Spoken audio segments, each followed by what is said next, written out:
பிறக்க எனக்கு என்ன கவலை நிறைவா இனி அச்சம் என்பது எனக்கில்லை வழி எங்கும் தலையில்லை தலைவா எந்த நெஞ்சுக்குள்ளே நீ பிறக்க எனக்கு என்ன கவலை நிறைவா இனி அச்சம் என்பது எனக்கில்லை வழி எங்கும் தலையில்லை தலைவா உந்தன் பிறப்பு சிறப்பு தருமே இதை அரசு நனவாகுமே உந்தன் பிறப்பு சிறப்பு தருமே இதை அரசு நனவாகுமே உந்தன் வார்த்தையின் வாழ்வில் உயிராகுமே உயிராகுமே என்ற நெஞ்சுக்குள்ளே என்ற நெஞ்சுக்குள்ளே என்ற நெஞ்சுக்குள்ளே பிறக்கவா. லூக்கான செய்தி அதிகாரம் 2 இறைவார்த்தை 10-12 முடிய வானதூதர் அவரிடம் அஞ்சாதீர்கள், இதோ எல்லா மக்களுக்கும் பெரும் மகிழ்ச்சியுடன் நற்செய்தி உங்களுக்கு அறிவிக்கின்றேன்.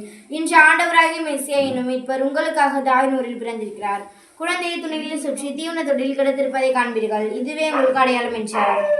எங்கள் அன்பு தந்தையே இறைவா, இதோ இந்த திருவருகை காலத்திலே முத பிறப்பிற்காக தயார் செய்து கொண்டிருக்கும் இந்த குடும்பத்தை ஆசீர்வதித்து இவர்கள் நினைக்கின்ற காரியம் நடக்கவும் இவர்கள் செல்லும் போதும் வரும்போதும் வேலை செய்யும் போதும் உடைய வானதூதர் அனுப்பி இவர்களை பாதுகாக்க வேண்டும் என்றும் இவர்கள் நினைக்கின்ற காரியம் நடக்கவும் ஆடு மாடு பயிர்பச்சைகள் விவசாயம் செழிக்கவும் இவர்கள் பிள்ளைகள் பேர பிள்ளைகள் படிப்பிலும் பக்தியிலும் சிறந்து விளைய வேண்டும் என்று எங்கள் ஆண்டவராகிய இயேசு கிறிஸ்து பாலன் வழியாக கொண்டாடுகிறோம்.